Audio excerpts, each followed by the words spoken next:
스마트 수술이라는 게 아직은 과거 스마일 수술만큼 케이스가 많지 않고 경험을 해보신 의사분들이 많지가 않다 보니까 스마일 수술이 뭐 원조고 뭐가 좋고 뭐 이거는 짝퉁 수술이라서 하면 안 되고, 저는 충분히 그분들이 그렇게 얘기할 수 있다고 봐요. 지구가 둥글다라는 걸 알기 전에는 해수면 너머에서는 절벽이 있고 밑에 괴물이 있어서 저기 넘어가면 죽는다라고 사람들이 잘못 알고 있었던 거잖아요.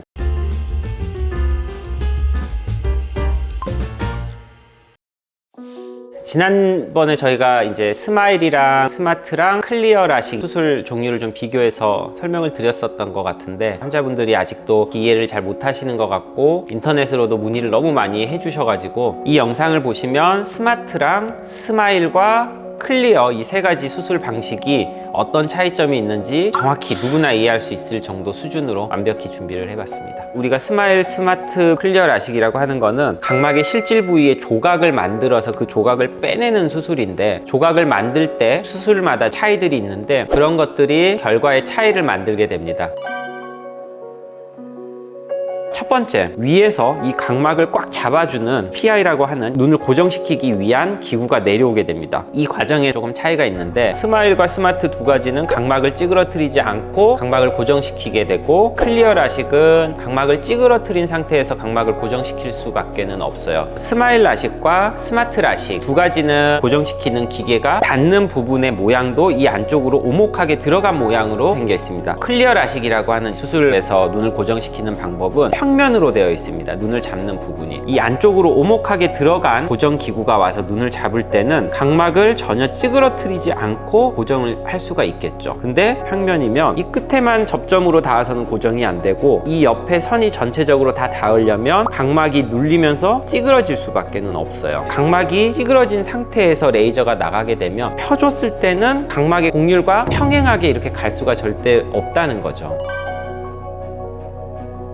두 번째 차이점은 레이저가 나가는 속도가 최근에 나온 스마트 라식, 클리어 라식 레이저들은 과거에 나왔던 스마일보다는 훨씬 더 빨라지게 됐죠. 그래서 수술 시간이 스마일보다는 더 짧아졌다라는 게 차이라고 보시면 될 것 같아요. 또 이거는 가장 큰 차이점 중에 한 가지인데, 클리어 라식은 스마트랑 스마일과는 다르게 레이저가 나갈 때 실시간으로 볼 수 있는 방법이 없습니다. 클리어는 이 레이저가 나가는 레이저 헤드에 카메라가 없어요. 눈에 연결을 할 때도 육안으로 보고 맞추는데 여기서 이게 중심이 어떻게 되는지 사실 정확히 알 수가 없는 거죠. 레이저가 나갈 때도 애니메이션으로 화면에 나와요. 이게 가장 큰 차이점이자 이 클리어 라식의 단점이라고 저는 생각을 하고 있어요.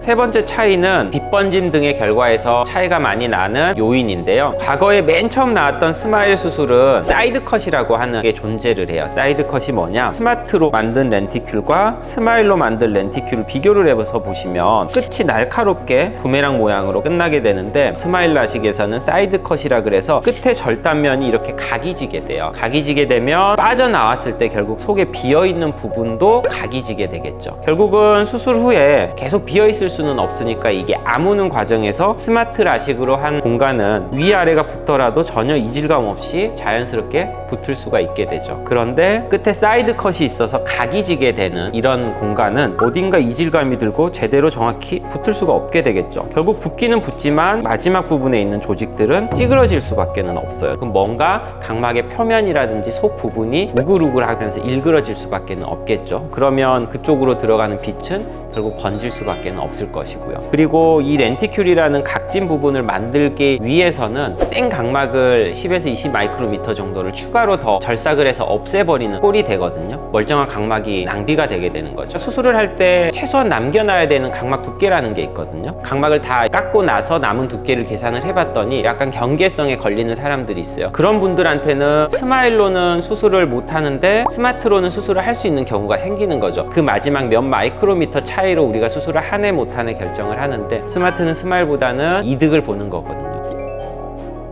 그래서 오늘은 이 스마트, 클리어, 스마일 라식의 차이점에 대해서 좀 설명을 드려봤고, 아직도 잘못 알고 계신 환자분들도 많고 잘못 알고 계신 의사분들이 사실은 더 많은 것 같아요. 스마트 수술이라는 게 아직은 과거 스마일 수술만큼 케이스가 많지 않고 경험을 해보신 의사분들이 많지가 않다 보니까 저는 충분히 그분들이 그렇게 얘기할 수 있다고 봐요. 스마일 수술이 뭐 원조고 뭐가 좋고 뭐 이거는 짝퉁 수술이라서 하면 안 되고 이런 얘기들을 많이 하시는데, 그것만 해봤던 분들은 그렇게 얘기할 수 있다고 생각을 해요. 지구가 둥글다라는 걸 알기 전에는 해수면 너머에서는 절벽이 있고 밑에 괴물이 있어서 저기 넘어가면 죽는다라고 사람들이 잘못 알고 있었던 거잖아요. 뭐 몰라서 그렇게 얘기를 하실 수 있으니까 충분히 그럴 수 있다고 보는데, 저는 조금 안타까운 거는 그런 분들도 이런 걸 경험을 해보시고 이게 정말 좋다라는 거를 아셨으면은 좀 더 좋지 않을까 싶은 생각이 들어요. 어쨌든 이런 수술의 차이점들이 뭔지에 대해서 너무나 많은 질문들이 올라오고, 정말 이게 좋은 건지 정말 안 좋은 건지를 이해하실 수 있게 쉽게 재료를 가지고 설명을 해 봤는데요. 아무쪼록 좀 도움이 되셨으면 좋겠습니다. 이상 하이안과의 최현석 원장이었습니다.